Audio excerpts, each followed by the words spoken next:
కాంగ్రెస్ అగ్రనేత రాహుల్ గాంధీ మొత్తంగా భారత్ జోడో యాత్రతో కాంగ్రెస్ పార్టీ పూర్తిగా ప్రజల్లో ఉంటుంది అనేటువంటి ఒక విశ్వాసాన్ని అయితే కల్పించేటువంటి ప్రయత్నం చేశారు. ఆ ఫలితంలో భాగంగానే ఒక పాజిటివ్ రెస్పాన్స్ని అయితే కూడా దేశవ్యాప్తంగా కూడా ఒక అటెన్షన్ కూడా రాహుల్ గాంధీ క్రియేట్ చేసినటువంటి పరిస్థితి. అదేవిధంగా ఇక రాహుల్ గాంధీ పాదయాత్ర ముగిసే సమయం దగ్గర పడుతున్నటువంటి నేపథ్యంలో ఏ రోజైతే రాహుల్ గాంధీ పాదయాత్ర ముగుస్తుందో ఆ రోజు నుంచే ప్రియాంక గాంధీ దేశవ్యాప్తంగా ఉన్నటువంటి రాష్ట్రాల్లో ఉన్నటువంటి రాష్ట్ర రాజధాని ప్రాంతాలు ఏవైతే ఉన్నాయో ఆ రాజధాని ప్రాంతాల్లో ప్రియాంక గాంధీ కూడా పాదయాత్ర చేయడానికి సిద్ధమవుతున్నారు. అదేవిధంగా మరో పక్కన తెలంగాణలో టీపీసీసీ చీఫ్ రేవంత్ రెడ్డి కూడా పాదయాత్రకు సిద్ధమవుతున్నారు. మొత్తంగా కాంగ్రెస్ పార్టీ పరిస్థితి ఈ పాదయాత్రలతో అసలు ఏ విధంగా ఉండబోతుంది, ప్రజల నుంచి ఎలాంటి స్పందన వస్తుంది అనేటువంటిది మనతో మాట్లాడటానికి Telangana Pradesh Congress committee fishermen committee chairman మెట్టు సాయి కుమార్ గారు మనతో ఉన్నారు. మాట్లాడదాం. నమస్తే సాయి కుమార్ గారు. సో ప్రధానంగా చెప్పండి, అసలు మొత్తంగా పాదయాత్ర అయితే భారత్ జోడో యాత్ర పూర్తి స్థాయిలో కూడా అంటే ఒక రకంగా మీకు ఓ మంచి లాభ ఇచ్చింది అనేటువంటిది చెప్పుకోవచ్చు. కానీ ఇటు రాహుల్ గాంధీ పాదయాత్ర నుంచి ఎలాంటి స్పందన వచ్చింది మీకు? సార్, ఇప్పుడు కాంగ్రెస్ పార్టీ రాహుల్ గాంధీ గారు భారత్ జోడో యాత్ర భారతదేశ సుభిక్షత ఐక్యమత్య కోసం వేస్తున్నారు. అంటే కొన్ని విషయాలు కాంగ్రెస్ పార్టీ ఎప్పుడు రాజకీయం చేయదు. ప్రజల సంక్షేమం కోసం, ప్రజల మేలు కోసం, ప్రజల ఇబ్బందులను తన ఇబ్బందులుగా చూసుకునే కాంగ్రెస్ పార్టీ మీరు చూడొచ్చు. రాహుల్ గాంధీ గారు పాదయాత్ర చేపట్టే ముందు ఉదయపూర్లో ఒక సమావేశం ఏర్పడింది. ఇది అందరి కోరిక. ఇదే సమయము, ఈ సమయంలోనే కాంగ్రెస్ పార్టీ ప్రజలకు సంబంధించిన వ్యవహారాలు చాలా దిట్ట అని చెప్పి, కాంగ్రెస్ పార్టీ ఒక్కటే ప్రజల సమస్యలను పరిశీలించని చెప్పి, ఆ విషయాన్ని ఉదయపూర్లో సంఘటనల తర్వాత, ఆ ఉదయపూర్ మీటింగ్ తర్వాత రాహుల్ గాంధీ గారు అక్టోబర్ 2 నుంచి భారత్ జోడో యాత్ర అని చెప్పారు. దానికన్నా ముందే సెప్టెంబర్ 7 నుంచి స్టార్ట్ అయిపోయింది. అంటే సమయము ఆసన్నమైంది. భారతదేశంలో ఈ విచ్ఛిన్న రాజకీయాలను, ఈ కుల రాజకీయాలను, ఈ మత రాజకీయాలను ఇక ఆ కూకటి వేలతో తీసివేయాలి. లేకపోతే సంపన్నమైన రాజ్యంలో ఉన్నటువంటి అమెరికా భారతదేశం లాంటి ఒక రాజ్యాన్ని కాపాడుకునే స్థితిలో బాధ్యత లేకపోవడం చాలా ఇబ్బంది ఉంటుంది. కాపాడుకోలేనప్పుడు ఇలాంటి మోడీ గారు, ఇలాంటి కేడీ గారు ఉండడం వల్ల ఇబ్బంది అవుతుంది. కాబట్టి ప్రజలకు నేను నేరుగా ఉండాలి. భారత్ జోడో యాత్ర అనేది పార్టీ యాత్ర కాదు, ఇది కాంగ్రెస్ పార్టీ యాత్ర కాదు. ఇది ప్రజల సంక్షేమం కోసం యాత్ర, ప్రజల సుభిక్షం కోసం యాత్ర, ప్రజల ఏకమత్య యాత్ర అని చెప్పారు. మీరు చూడొచ్చు, కాంగ్రెస్ పార్టీ జెండా తక్కువ ఉంటాయి, కానీ భారత జాతి పతాకం ఎక్కువ ఉంటుంది. అంటే ఈ మాట ఏ పార్టీ నాయకుడు చెప్పలేకపోతాడు. రాహుల్ కాంగ్రెస్ పార్టీ ఎప్పుడు కులాన్ని మతాలను ఎప్పుడు విభజించి పాలించదు, అందరిని ఒకటే చూస్తుంది. కొన్ని పార్టీలు బాజప్తాగా కుల రాజకీయాలు చేస్తుంది, మత రాజకీయాలు చేస్తుంది. కాంగ్రెస్ పార్టీకి ఆ పని అవసరం లేదు, ఆ గతి కూడా లేదు. ఇంకోటి ఏంటండి, భారత్ జోడో వల్ల మీరు చూడొచ్చు, కన్యాకుమారి నుంచి భారమైన యాత్ర ప్రతి రాష్ట్రంలో దినదిన అభివృద్ధి ప్రతి ముందుకు సాగుతుంది. తమిళనాడులో ఒక 80% రీచ్ అయిన పాత్ర కేరళ రాగానే 100%. అదేవిధంగా కర్ణాటక ఇంకా దానికన్నా మించి, అది ఆంధ్ర ఎక్కడ లేని ఆంధ్రప్రదేశ్ కూడా మంచి జోడయాత్ర అయింది. తెలంగాణ అయింది, మరి ఆంధ్ర, మహారాష్ట్ర, ఇవి మధ్యప్రదేశ్, ఈరోజు రాజస్థాన్.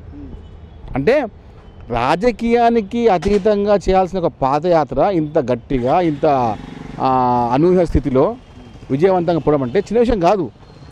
అయితే మరో పక్కన రాహుల్ గాంధీ ఏ రోజైతే రాహుల్ గాంధీ పాదయాత్ర ముగియబోతుందో ఆ రోజు నుంచే ప్రియాంక గాంధీ దేశవ్యాప్తంగా ఉన్నటువంటి రాష్ట్రాలన్నింటిలో ఉన్నటువంటి ప్రధాన అంటే రాజధాని నగరాల్లో ఆవిడ పాదయాత్ర చేయబోతున్నారు. అంటే ప్రియాంక గాంధీ పాదయాత్ర పార్టీకి ఏ విధంగా లాభిస్తుంది అనుకుంటున్నారు? 100% ఇందిరాగాంధీ గారిని ప్రియాంక గాంధీ గారి రూపంలో చూసుకుంటున్నారు ప్రజలు.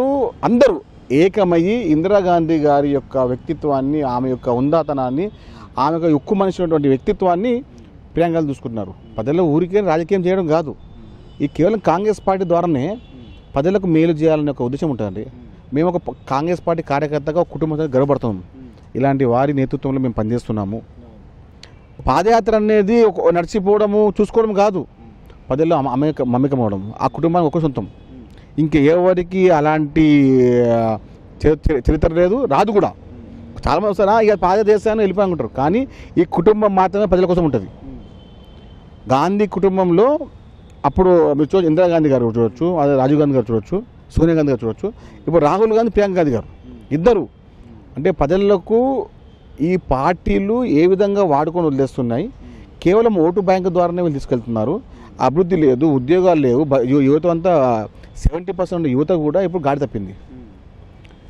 గాడి తప్పిన యూత్ని ఒకటే దారి తీసుకురావాలంటే ఇప్పుడు రాహుల్ గాంధీ గారు ఒక నేతృత్వం కావాలి. అదేవిధంగా తోడుగా అన్నకు చెల్లె తోడు అన్నట్టు వాయుకి అగ్ని తోడైనట్టు రాహుల్ గాంధీ గారి యాత్రకు ప్రియాంక యాత్ర అంటే ఇక మొత్తం విజృంభణ ఉంటుంది. మరోపక్క తెలంగాణలో కూడా త్వరలో మరికొన్ని రోజుల్లో ఇటు మీ టీపీసీసీ చీఫ్ రేవంత్ రెడ్డి కూడా పాదయాత్ర చేయబోతున్నారు. ఎట్లా రేవంత్ రెడ్డి పాదయాత్ర ఇక్కడ ఏ విధంగా లాభించబోతుందంటారు కాంగ్రెస్ పార్టీకి? ఉంటుందంటారు 100% ఉంటుందండి.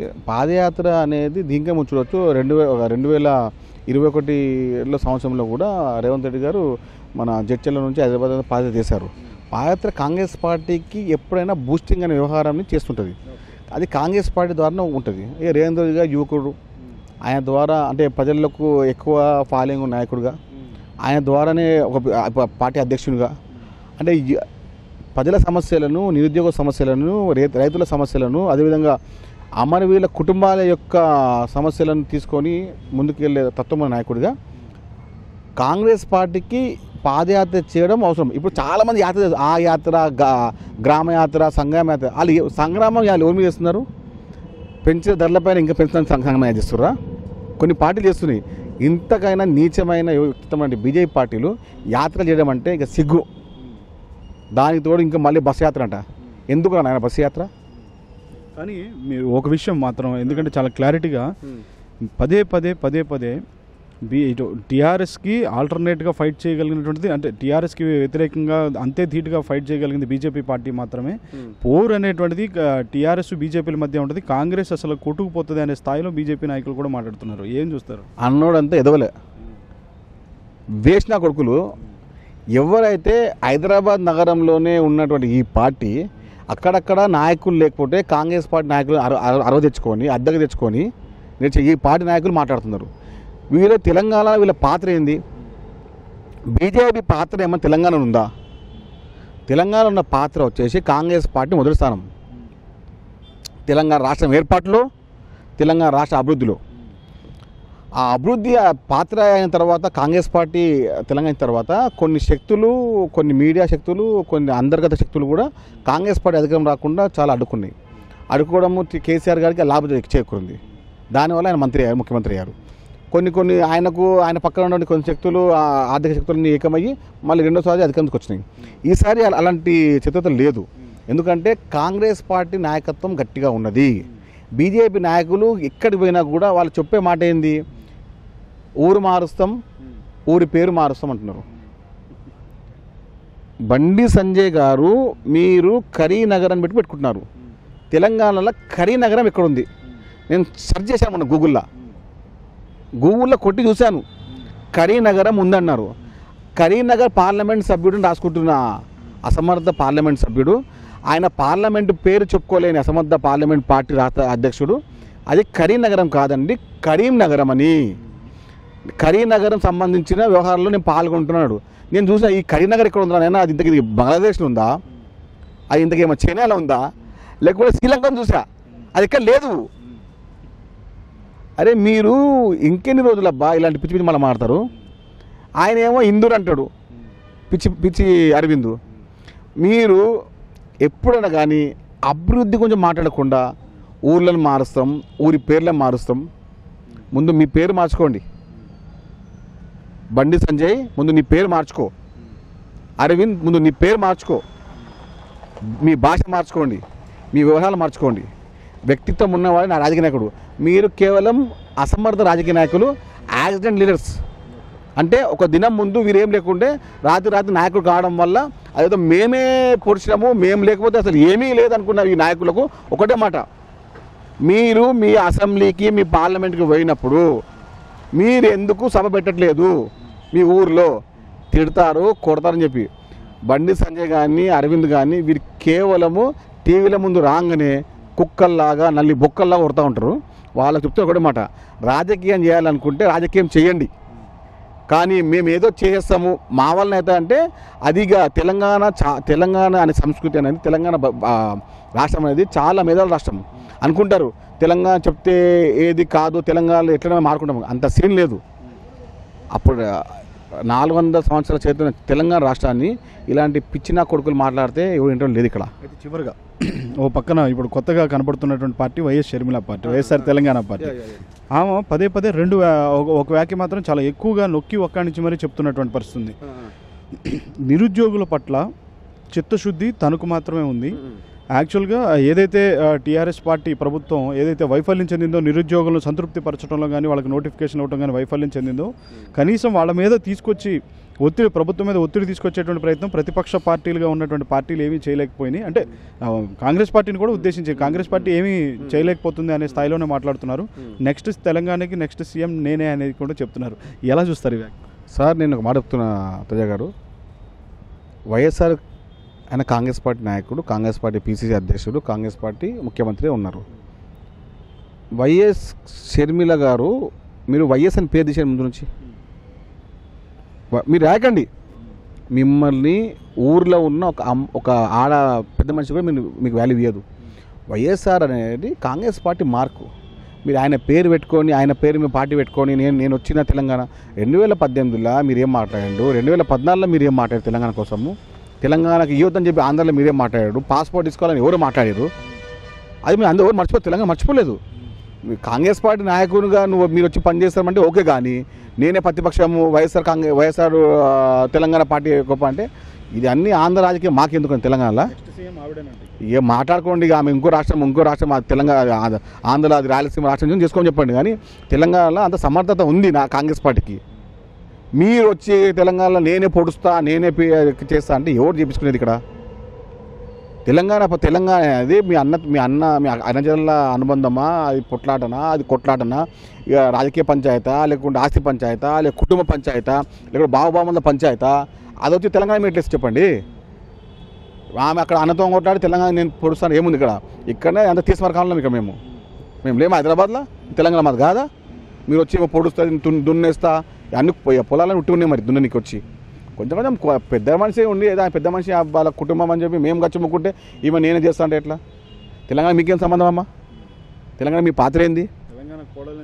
ఆ కోడలు మేమోరు మరి, ఇక ఆమె కోడలు మేమోరు, మేము బిడ్డలం ఇక్కడ. తెలంగాణ బిడ్డ రక్తం మేము ఇచ్చినాము, మేమేమిచ్చాము తల్లి గోరిచ్చినామా తెలంగాణకి ఏమన్నా? 2014లో 9 ఉద్యమం ఏడున్నప్పుడు ఏం మాట్లాడినప్పుడు నువ్వు పెద్ద వైఎస్ఆర్ కుటుంబం అని చెప్పి మేము గచ్చిముకున్నాం ఇష్టం, అది కూడా చూడం. ఇక స్థాయి తగ్గట్టు మాట్లాడండి. పార్టీ పెట్టినా డబ్బులనే పెట్టేసుకున్నాం, తిరుగు వద్దనమా మేమన్నా? ఊరంతా తిరుగుకుంటే చేసుకో. కాదు మేము కోడలు, మేము బిడ్డలము అంటే మరి మేమెవరు? మరి తెలంగాణ రక్తం వచ్చి మాది తెలంగాణ. ఎవరో సెటిలర్స్ వస్తే ఉండండి, మేము వద్దనమా? వస్తూ రాజస్థాన్లో ఉన్నారు, హైదరాబాద్లో, యూపీ వాళ్ళు ఉన్నారు, బీహార్ ఉన్నారు, అంటే ఆంధ్ర వచ్చి ఉంటారు, అందరూ ఉన్నారు. వచ్చి ఇప్పుడు హైదరాబాద్లో గోషమాల్ ఉందండి, ఇక్కడ అందరూ రాజస్థాన్, గుజరాత్, యూపీ, మధ్యప్రదేశ్ అన్నీ వస్తారు, వచ్చి ఉన్నారు. ఇవాళ అందరూ తెలంగాణ అంటారు కదా, అంటే తెలంగాణ నేనే తెలంగాణ అంటే కాదు. కొన్ని రాజకీయాలు చేసినా చేసుకోండి, ఇక మీకు టీవీ ఉంది, పేపర్ ఉంది, డబ్బు ఉంది, చేసుకోండి. కానీ తెలంగాణ మేము లేకపోతే తెలంగాణ అంటే అది తప్పు, చాలా తప్పు. Thank you sir. మొత్తంగా చూసినట్లయితే మాత్రం ఖచ్చితంగా ఇటు రాహుల్ గాంధీ పాదయాత్ర కానీ, అదేవిధంగా ప్రియాంక గాంధీ పాదయాత్ర కానీ, ఇక్కడ రాష్ట్రంలో చేపట్టబోయేటువంటి టీపీసీసీ చీఫ్ రేవంత్ రెడ్డి పాదయాత్ర కానీ మొత్తంగా ఈసారి ఖచ్చితంగా కాంగ్రెస్ పార్టీకి పూర్తిగా కలిసి వస్తుంది, అధికారంలోకి తీసుకొచ్చేటువంటి ప్రయత్నం కూడా ఖచ్చితంగా ఆ పరిస్థితి కూడా ఉంటుంది అనేటువంటి ఒక ధీమానైతే మెట్టు సాయి కుమార్ వ్యక్తం చేస్తున్నారు. ఇది మెట్టు సాయి కుమార్తో ఫేస్ టు ఫేస్.